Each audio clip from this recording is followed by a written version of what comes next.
Eh bien salut, donc aujourd'hui on se retrouve pour une nouvelle vidéo de présentation. Donc aujourd'hui on a un 150 CRZ, pareil que pour l'autre vidéo, donc on va vous présenter tout ça assez rapidement et puis on vous fera écouter le bruit au niveau de la forme.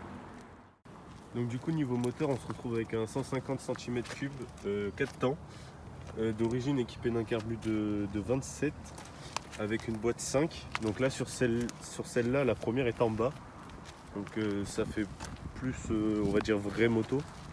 Ça laisse de côté un peu le côté dirt. Donc du coup ce 150 CRZ il est refroidi par air. Aussi au niveau du carbu, donc la prise d'air elle sera pas avec un cornet directement sorti de carbu, donc comme on le voit là c'est directement une boîte à air avec un gros filtre à air à l'intérieur. Donc au niveau des suspensions, donc sur l'avant on a une fourche en 790 mm, donc ce qui est assez grand, sachant que c'est une grande moto. Et du coup au niveau de l'amortisseur arrière on est sur du 335 mm, donc ce qui est un bon amortisseur aussi. Donc pour le réservoir on est sur une capacité de 6,3 litres, donc ce qui suffit largement pareil pour une après-midi sur terrain. Au niveau des roues, donc on est sur du 16 à l'arrière et du 19 devant. Au niveau du freinage, donc à l'arrière on a un étrier monopiston avec un disque de 190 mm.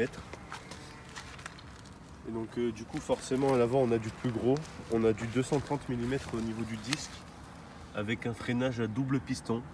Au niveau de garantie, donc sur cette moto on a 1 mois de garantie au niveau du moteur et 3 mois sur la partie cycle, c'est-à-dire bras oscillant, tout ça. D'ailleurs le bras oscillant a une longueur de 450 mm, donc ce qui nous fait 45 cm. Donc là vous voyez qu'il y a la place pour mettre des roues encore plus grandes s'il y a besoin, mais j'en vois pas l'utilité. On a une chaîne qui contient 124 maillons.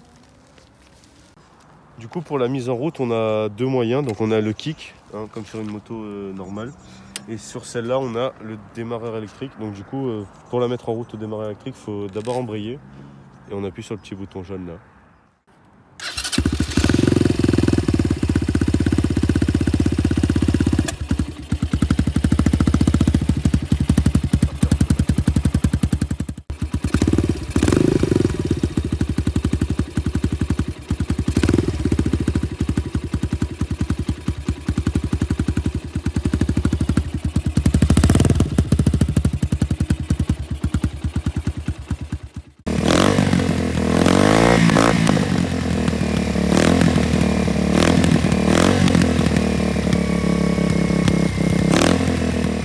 Donc si cette deuxième vidéo de présentation vous a plu, n'hésitez pas à laisser un petit like et à donner votre avis en commentaire. N'hésitez pas surtout à me dire si vous souhaitez avoir des vidéos en particulier sur la chaîne ou quoi que ce soit. Et moi je vous dis à une prochaine vidéo. Allez, à plus.